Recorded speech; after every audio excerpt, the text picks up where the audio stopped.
Good afternoon. I'm Sandy Latecki, President of the Board for League of Women Voters of Jackson County. I'd like to welcome you this afternoon to our panel discussion about the home rule vote for the city of Carbondale, which will occur this November. It's on the general ballot. I'd like to take a minute to explain how the league came to this presentation. This summer, over the summer, a group of league members studied the home rule issue and interviewed a number of people, from the financial director to the city manager and to many other people. And at the end of August, they presented to the league their findings, and this is a result of that. And today we have a panel discussion that will be led by Maggie Flanagan, Don Monty, and Sheila Simons will join, and they are the panelists. If you have questions, type them in the Q&A. And to find Q&A, for those who haven't done it before, you hover the bottom of your screen and there should be Q&A. So I will be monitoring that, and we'll hopefully be able to answer all your questions. Thank you for joining us this afternoon. And Maggie, would you like to? Yes. Start. Thank you, Sandy. Thank you, Sandy. This is a big deal for Carbondale to decide for how they're going to go forward with a home rule. In 1970, a home rule was established in the state of Illinois and under their new constitution. So what that is the power to regulate for the protection of public health, safety, morals, and welfare. They also, a home rule jurisdiction may only exercise their powers at the local level. And if you're a home rule community, you do that at the local level. And if you are not, state legislature does that work for you. So what we are doing today is analyzing what it is that home rule, the benefits of home rule, and some of the questions regarding the facts of home rule, whether we should be a home rule community or should we not be a home rule community. Hopefully at the end of this discussion, you will be able to make your decision and understand the facts as they lay and how we go forward. So with that, I would like to introduce Don Monty. Don Monty is the Community Development Officer of the City of Carbondale. He was Assistant City Manager. He was Mayor Pro Tem for many years. He's a veteran of our city, and he has the long view. Also, I will be introducing, when she comes, she'll be a few minutes late, is Sheila Simon, who was our Lieutenant Governor for 4 years and knows the state pretty well. She's an attorney and she is a Carbondale resident. So with that, I would like to just start our discussion. I'm going to disappear because my Wi-Fi broadband is a little shaky. I live out in the country, so I'll disappear, but I can hear you and you can hear me. So Don, Monty, welcome. I really appreciate your time here today. Glad to be here. Yeah. Yes, Don, over the years, you have been very key in managing our city. You're retired now, but what I'd like you to talk about really is our home rule, why cities have home rule, and what are the real benefits? And I'll take that one kernel at a time. You don't have to answer all those questions because there's a whole list here. But why home rule? Why did we just create it? Okay, so home rule, to understand home rule, you have to understand a little bit of history. The US Constitution only mentions 2 levels of government, the federal government and state governments. Well, there are a lot of other governments, cities, school districts, park districts, whatever. But there's nothing mentioned about them in the federal Constitution.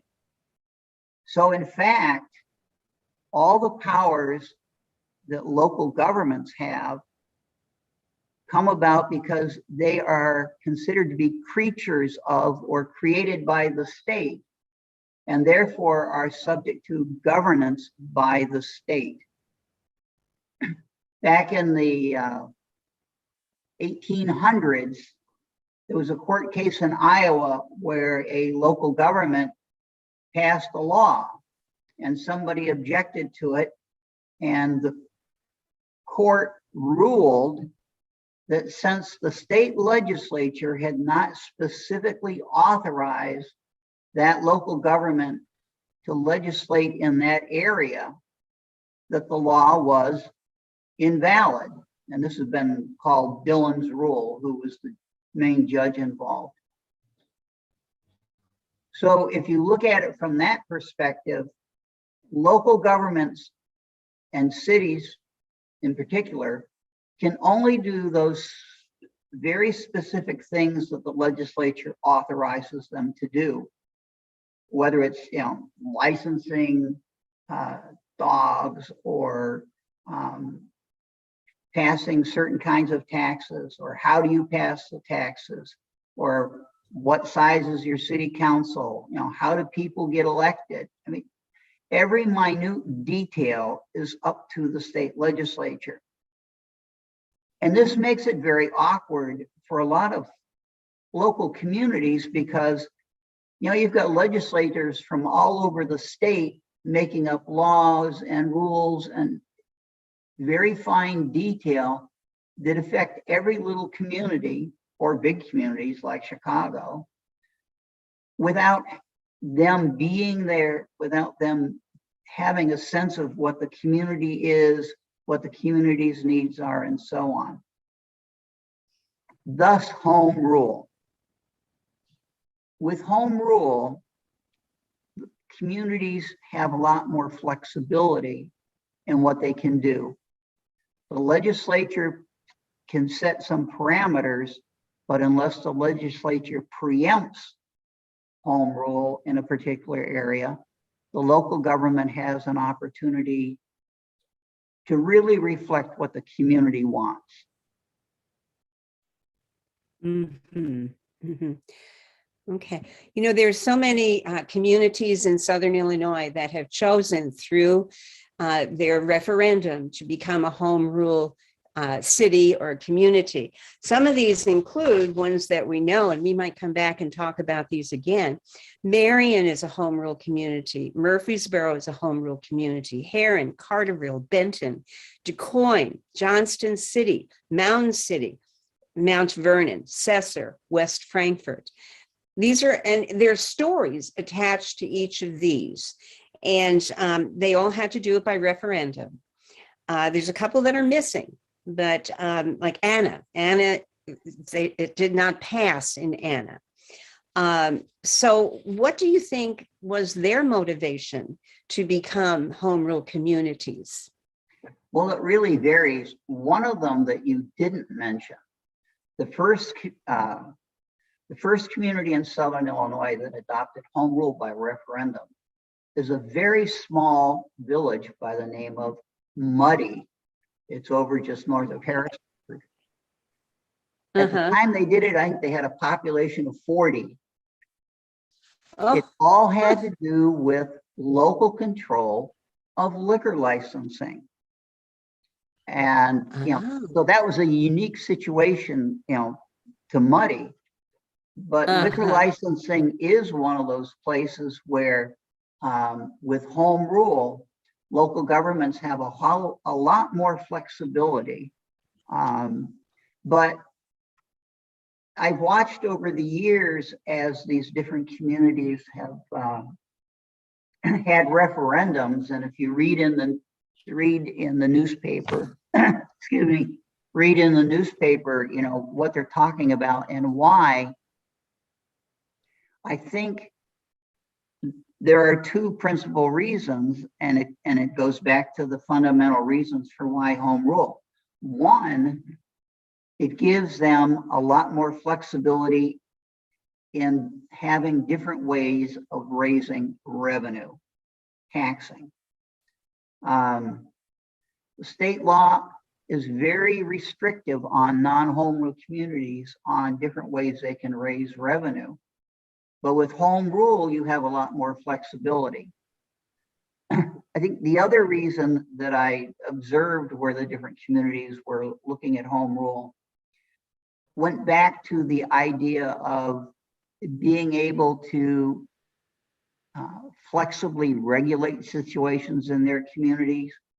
And in some cases, the ability to have some flexible ability to do economic development promotion. So, in each community, there may have been a specific little thing, but it basically boiled down to the basic principles behind home rule of flexibility in terms of being able to set policy and in terms of being able to raise revenue. That raising revenue thing is very important because, a local example, it's not a city, but the Carbondale Park District, the only revenue it can get is from property tax and from user fees, basically, and they can accept grants. That very tightly constrains how much money they have to do to carry out their programs, even, things that people may very much want, but if there's not enough money available, they can't offer. So, with a home rule community, you have that extra flexibility so that you're not so reliant on the property tax. And that may be something we want to talk about later. Indeed, we do need to talk about the property tax because there's so much that can be put on the property owners. And we want to talk about what income we get. And maybe I'll wait for that discussion to when Sheila gets here, because that's a little bit more specific as far as our sales tax and fees and other kinds of things. But to continue with the things that a home rule community can do, for example, mandatory rental unit inspection. That would not have happened. Is that true? I mean, was the state legislature involved in our implementing that? Rental transparency, animal licensing, nuisance ordinances, regulation of outdoor advertising and smoking. Well, hi, Sheila. Sheila's here. Hey. Good. Thank you for joining us. Yes, glad to be here. In terms of that list of things, in the realm of housing, the cities, any city can have code enforcement, any city can adopt the building codes, but the city used its home rule power to actually put in place a provision that requires that rental housing be registered with the city, and the city is able to require that each property is inspected, each rental property is inspected by the city every 3 years. It can be inspected more frequently if there are complaints or whatever, but each unit has to be inspected every 3 years. Now, when you've got a community where 2/3 of the housing is rental housing, that's a big issue for the residents of the community to make sure that their housing is safe and habitable. And so that's the purpose of the rental inspection regime, is to make sure that at least every 3 years, you get a look at the units and make sure that the basic life safety things are taken care of. In some of the other areas, the legislature may allow something with limits. And so by home rule, you can use some flexibility. Zoning is one of them, and the city of Carbondale regulates signs in its zoning ordinance. And so that's where you find that billboards are regulated in the city of Carbondale because it's part of the zoning ordinance. There are many communities who don't have the ability to regulate billboards because of legislation, but Carbondale is able to. So, in that list of things you went over, there are places where regulating various activities is just important to the public health, safety, and welfare. And that's one of the, if you look at the constitutional underpinnings of, what you can do with home rule, it's to protect the public health, safety, and welfare. I'd like to interrupt for a Sure. minute. We have a number of questions in our question and answer. One of them is, could you please discuss the history of home rule in Carbondale? And home rule has been in Carbondale since 1971. We were over 25,000 in population at that time, so we were able to get home rule. Another question is, Rockford, Illinois has been non-home rule for many years despite its bigger population. It was once home rule. What reasons, factors could contribute to a city the size of Rockford to choose non-home rule? And I have looked at this question and talked to people, and the State Board of Realtors and the local Realtors Association campaigned heavily and spent a lot of money in Rockford, and they defeated home rule. However, since then, the city of Rockford has had some very big financial problems, and their response times for fire, police, and is a long. It's not immediate. It's really affected the city. Also, it affects what roads you can fix, what money you have to do that. And then and I guess, Don, you might know the answer to this. Does home rule impact whether the city is able to access grants like the one funding the new Amtrak multimodal station or the planned stage at Washington Street in Maine? Well, home rule does not directly say whether or not you can, get grants from state or federal government. That's something that just about any local government is allowed to do. But I think the important thing is that with home rule and your flexibility in raising revenue, that lets you locally come up with the local money that you need to match with the grant. You have to understand that most grants are not 100% grants. They come with a requirement that the local government put up a part of the cost of the project. That's kind of wanting to make sure that you've got, some of your own local interest in the game, that it's important enough to you that you're willing to put money into the project. And so in Carbondale's case, the city uses very often revenue that would have come through different home rule sources as the matching money for grants. And that lets you really multiply the money that you've got available to do things that the local community wants to do. And if you didn't have that ability to raise local revenue as a match against the grants, then you'd never get the grants and you wouldn't get the improvements that go with them.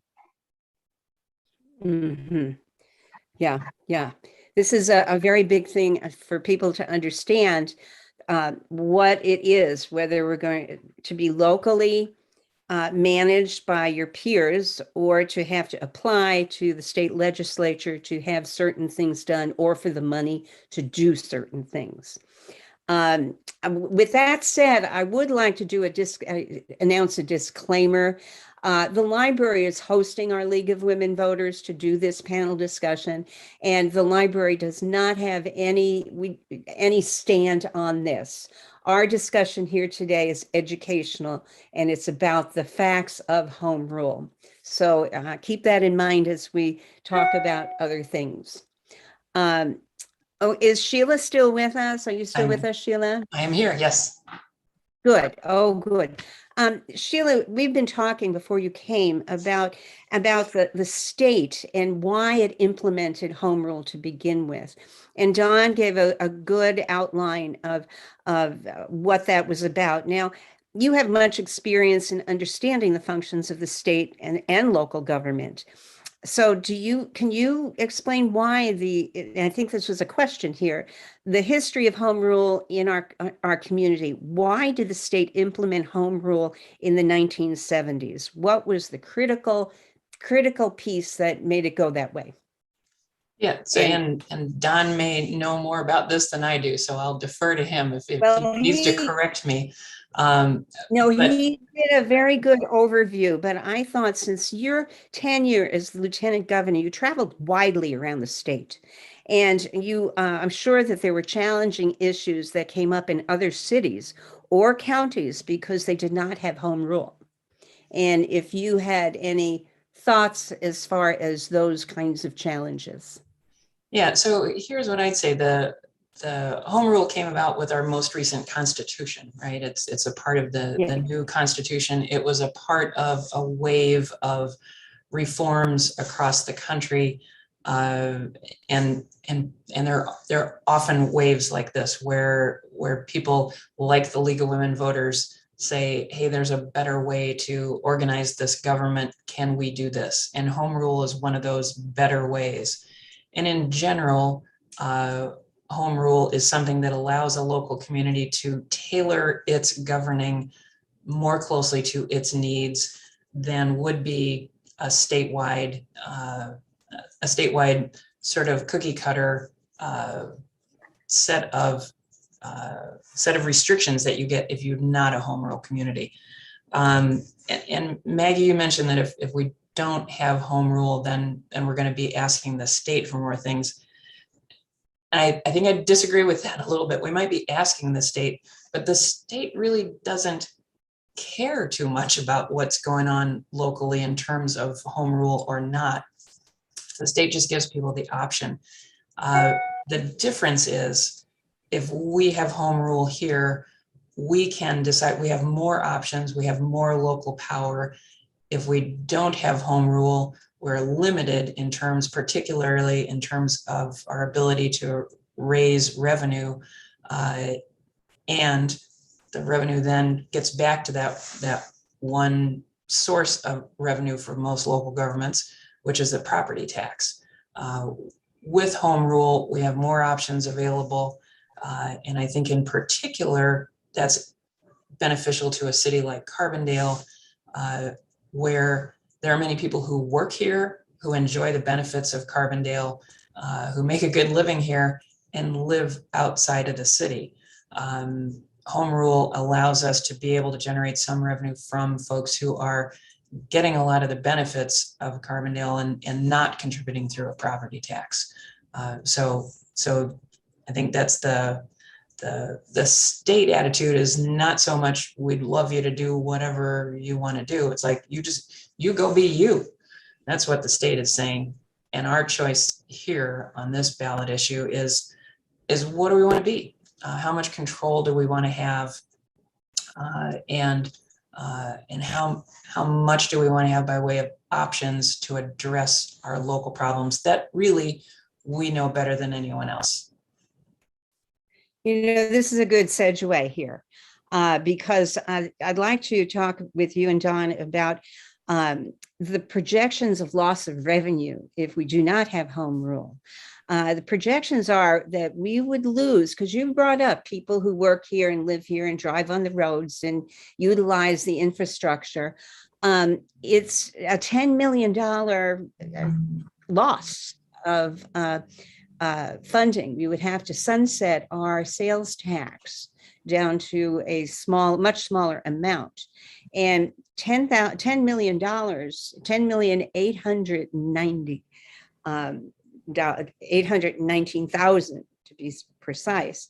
That is a big chunk that has to be, if we're going to maintain our quality of life. How would we do that without home rule? I'll give that to you right now, Dawn. Well, without home rule and with losing that much money, it would be devastating for the city government. It absolutely would be devastating. A lot of times, I don't think people realize how much things cost. Although recently with inflation, I think some of us are getting a better feel for that. But, you know, if you go out and want to rebuild a street, you know, that's in bad condition. I mean, right now they're working out on Giant City Road and they're doing some concrete patchwork. But as I recall, that contract was for like $300 and some thousand. That's a lot of money. The basic government services like police and fire, if you want to keep those, then something else is going to have to go. And you know, Sandy made mention of Rockford and, you know, the impact that it had on their police and fire and their response times. You know, there are, I know from experience from, you know, just over the years watching, there are times when, you know, even with the current level of staffing in our police department, that there can become significant lag times in response. They have a way they prioritize things.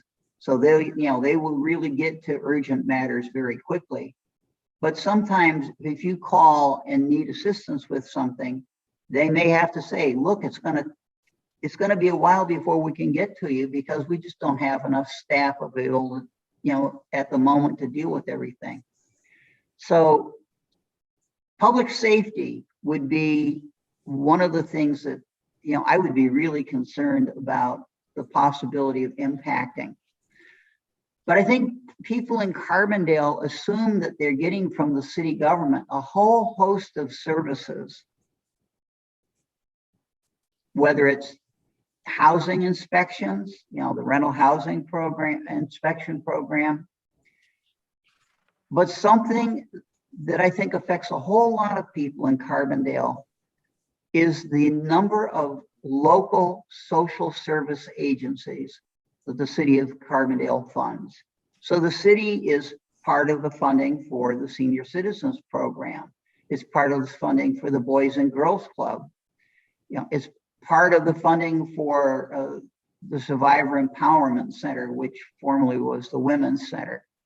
Addicts Community Services Board. I mean, I can go down the list. I think there's like 20 some organizations that the city of Carbondale funds that provide services to residents of our community. That's always been an area when the city's budget gets tight, gets looked at very hard because those are not core essential city government programs. And yet our people, our residents, expect to have those services available to them. And again, I fear that with the loss of the home rule revenue, it would be very hard for the city to justify keeping them while it had to turn around and eliminate police officers or firefighters or whatever. It would be, the impact on the city budget, as I said, would be drastic. And I think people would just, after they saw the impact, and it wasn't just a theoretical thing, they would be really shocked as to what that impact would have been on them.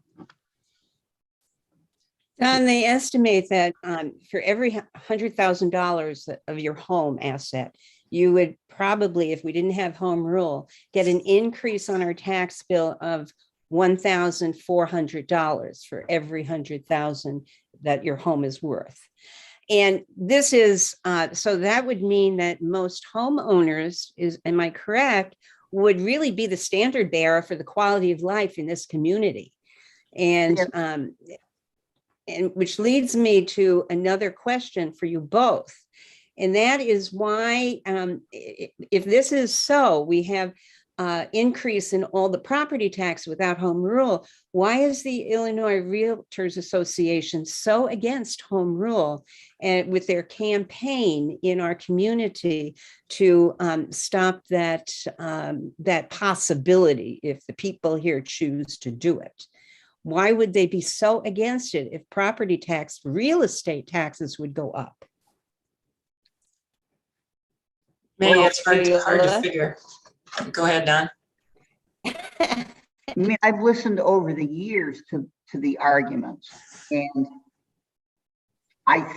it's, you know, you can't read their minds and know, but I think there are two issues that go on there. One, they really are concerned about property taxes, and they tend to come at it from the point of view of preferring small government. And one way you accomplish that is you hold down the revenue that's available to the local governments.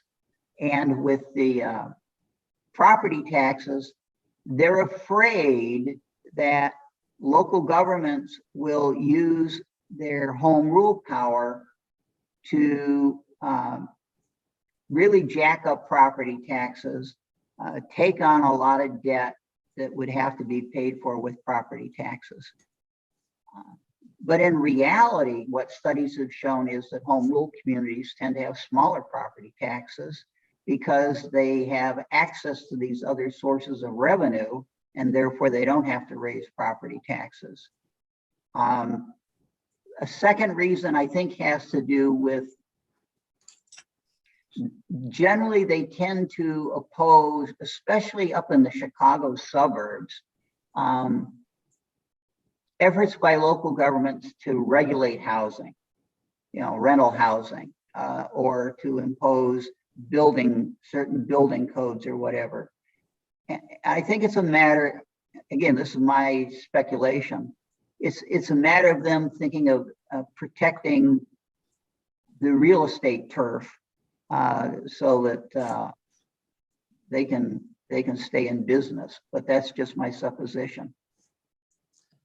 I think you're right, Don. I think their motivation from what, and I brought a couple of these that came to our house recently. Their motivation seems to be more anti-government in general, and not so much local government, advocacy of local rather than state government, but advocacy of minimal government entirely. One of the things that in a flyer that I got at home recently says, home rule lets Carbondale raise property taxes and go deeper into debt without voter approval.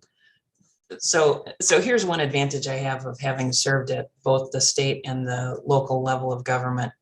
I know who pays attention to what, right? On this, when I was on the city council, I could not go into the grocery store without people telling me about what's going on in their neighborhood or what should be going on in the city. We also had an apartment in Chicago at the time to be able to cover the whole state. I could certainly go into the grocery store in Chicago and not have anyone recognize me and not have anyone ask me about state policy. People are more attached to their local governments because they're direct, because we have that access. And home rule allows for those folks that we have access to, the folks that we run into at the grocery store, at places of worship, at football and basketball games, right? They allow those people to have the most flexibility to make decisions for what we need in our home area. And we have the ability to change those people when we want. They're called elections. They're regular. We have all sorts of ways of shaping our policy. And I am not concerned that being a home rule community allows the local government to run rampant in some way. I think, in fact, the answer would be because we appreciate so many of the services that we have in the city of Carbondale, that the only answer then would be to go back and have a higher real estate tax, which I think would be negative in many ways for homeowners, for businesses. I think of the high school, I still call it the new high school because I live down the street from the old high school.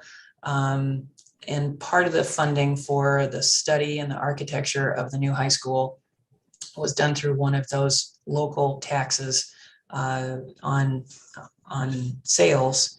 And it made a tremendous contribution to our community. And it allowed folks who are taking advantage of the services of Carbondale that Carbondale offers. There's nothing wrong with enjoying the roads of Carbondale, but it allows folks to be able to make a contribution to that. And we have a fabulous high school building in part because of that local tax that was available only through home rule.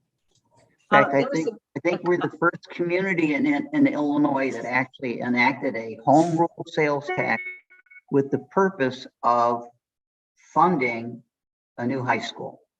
And since then, other communities have copied that model.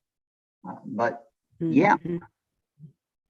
When you Dawn, talk about our yes, Sandy? yes, we have a question that segues into property tax. And does PTELL affect how much a home rule city can increase taxes? Don, you probably know the answer to that. Yeah, It's it does not affect home rule communities. okay. I know it doesn't affect home rule communities. Can you tell us what that is? The legislature enabled counties by referendum to put some caps on property tax increases. But although those caps apply to various governments in the county, they don't apply to home rule communities. So Carbondale and Murfreesboro in particular, those caps don't apply to, but they do apply to other local government agencies. So it's the PTEL, which is how most people talk about it, is an interesting law. It was set up to hopefully rein in local property taxes, and it allowed local governments to increase property taxes only by a certain percentage without seeking voter approval. And the thought was that will put a nice lid on things. And instead, what many communities have done and what many counties have done is to say, well, let's maximize our tax increase every time we can, because we don't know when we'll need a bigger tax increase. So it has had a kind of an opposite effect of what the law was originally intended to do. Yeah, you often see this with school board levies, and which I find interesting because there's a lot of talk about property taxes and the impact they have on homeowners. But in Carbondale, for example, 60% of the property tax that is levied goes to the 2 local school districts. And Logan College gets another 5% of the property tax. So you're essentially looking at 2/3 of the property tax that on properties in Carbondale is going to support education. And so those taxing bodies obviously have an incentive to make sure that they generate as Sheila said, the most that they reasonably can in the event that something happens and let's say you're in a time of extreme inflation and you need to raise your taxes, but you have this limit sitting out there and you can't raise the revenue you need to educate the kids. Mhm. I have some more questions. Have the surrounding communities like Murfreesboro, Marion, used home rule powers to implement taxes like restaurant taxes? I don't know that we know the answer to that. But just Googling it, I know that Marion has a hotel motel tax. And I wouldn't be surprised if they had all those other taxes, at least something on it. And Marion's motel hotel tax is now up to 9%. We will investigate that and we'll post something on our league website. Another question is, why do we have to vote on home rule now? And we have to vote on home rule because we will lose home rule unless we vote to keep it, because our population fell below 25,000. And so we have no choice. It has to be on the ballot the next election after the figures come out, which they came out this early spring. And so we're at 21 something. And so we have to vote on home rule.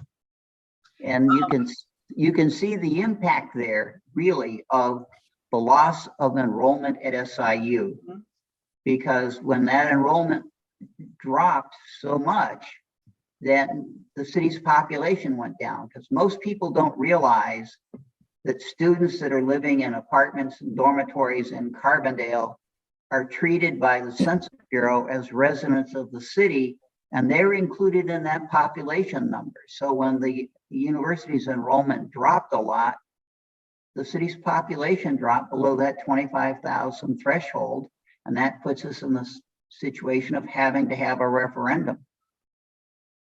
Which And brings then up, Don, if you recall that the pandemic hit in March, and we sheltered in place, and we lost so many people leaving the city. Massive amounts of students went home, and they started the census on April 1st. So it was an unfortunate crosshairs of happenings. Mm-hmm. Yes. Another question from is, how does home rule benefit us with regards to safe and habitable rental housing? The past 40 years haven't shown that to help. Oh, well, can I just ask a question of both of you then to, as far as representation and representation of our community, if we didn't have home rule back in, I guess it was the aughts, the 2000s, we expanded the city council. And because there are people who were advocating for more broad representation. And that, to me, is that a difference that would be notable in the question that you asked? Another thing is, Don and Sheila, that a multiple person liquor control board without home rule, if all the power of the liquor control would be in one person, not a multi-person membership of a board. It would be one person, that would be the mayor. So as far as spreading out duties and opportunities, I think these might be a couple of examples. Can you, Sheila or Dawn, can you concur? well, let me toss in just to answer more directly the question about safe rental housing. And the question seems to assert that things have been bad for 40 years. And I can say, wow, there's just been some huge improvements in the last, and I don't know how long it's been since we've had the rental inspection program. But as a teacher here at the university, and as someone who teaches property law, At the law school, I'm the first person that folks come to when they have a problem with a landlord, right? And the first question I ask them is, do you live inside the city limits of Carbondale? Because it's a tremendous advantage as a renter to live in Carbondale because of the quality of the code requirements, the existence of the code requirements, and the housing inspectors who are on the ball and who landlords know are there to enforce the codes. It means that students who have a toilet that's not working in their apartment and a landlord who is not fixing it have a place to go. So I don't know, maybe the complaints about what things look like from the outside, but I can tell you from the inside, boy, people are at a tremendous advantage from being in a community that has home rule and has chosen to have a code program with some teeth in it. It just makes a difference for people in a huge way. Yeah, one of the things that the city was able to do by home rule was to require that rental property leases contain certain provisions that are designed to protect the renters and the property owners. Without home rule, we couldn't have done that.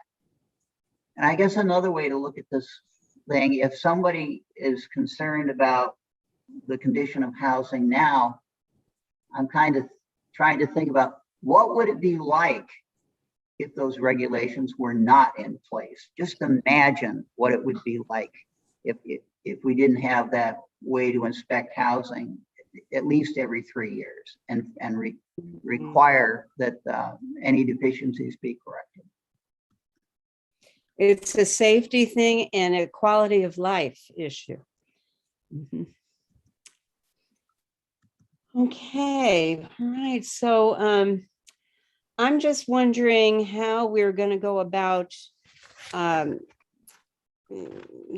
talking about to the community about these different aspects of home rule. How do we get the educational portion out to the community?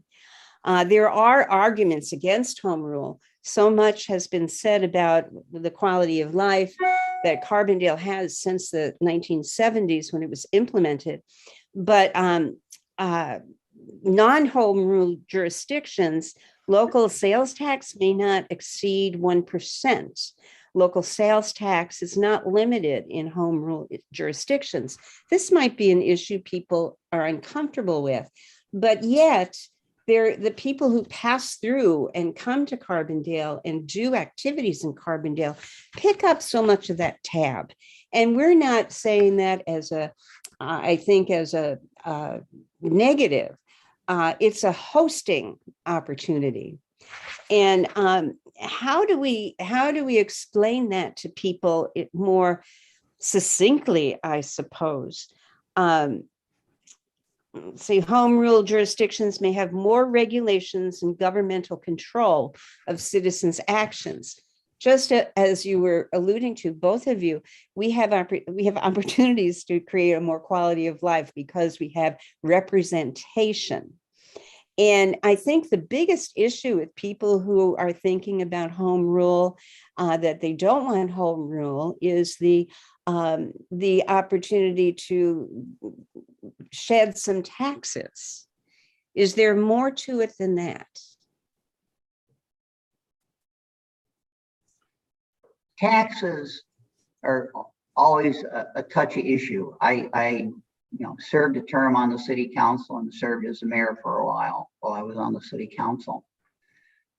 And that's something that is foremost in the mind of city council members. They're very, very careful when they consider taxes. In Carbondale, the city government has not increased the property tax levy for police and fire pensions, which are a huge cost, in decades. And that was because the city council made a deliberate decision to try to hold the line on property taxes, unlike most of the other governmental units in Jackson County. And so you weigh alternative financial sources, revenue sources that you might be able to use to keep property taxes down. And you try to look at equity. What is fairness? And so if you, as has been mentioned, have a lot of people who come to town and use the city's services, whether they drive on our streets or whether, you know, if their purse gets stolen and they need to call the police department, or, you know, if they're in town and their car catches fire and they need a fire department to put it out, you know, you have a lot of people from outside the community who spend a significant amount of time in the community using the community's resources. If you're only able to use property tax, then those people get the benefit of the services without paying anything for it.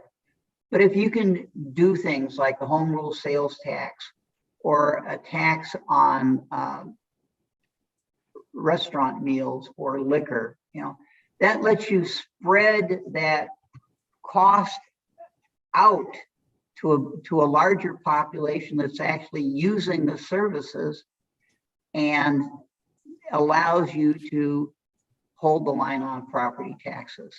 And I can tell you, from having sat at the council table, we, as council members, think very, very carefully about anything that has to do with raising taxes. It is a very hot button issue, and it's not something that gets dealt with lightly. I'm sure Sheila probably remembers the same thing when she was on the city council.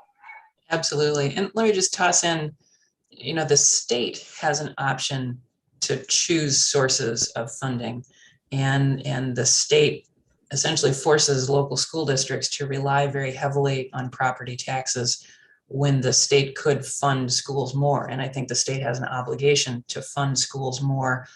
The state can tax our income, which is a much more fair tax than a property tax, right?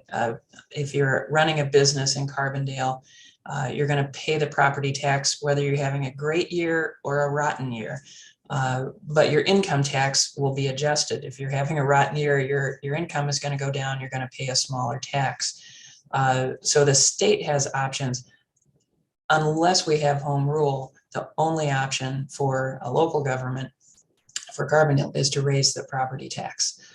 So if you're not a fan of property taxes, and I don't know too many people who are fans of property taxes, home rule really gives us more options to be able to make choices there, rather than being pushed into just the direction of only being able to raise property taxes to maintain the level of services. And gosh, I can say this as a former prosecutor, Carbondale Police Department, they do some really good work. They write great reports. They're a well-educated bunch. Fortunately, I've never had to use the fire department. I hope I can maintain that record, but they're a good bunch too. We have some outstanding city services here that I'm pleased to know are at my disposal as a resident of Carbondale. Wonderful.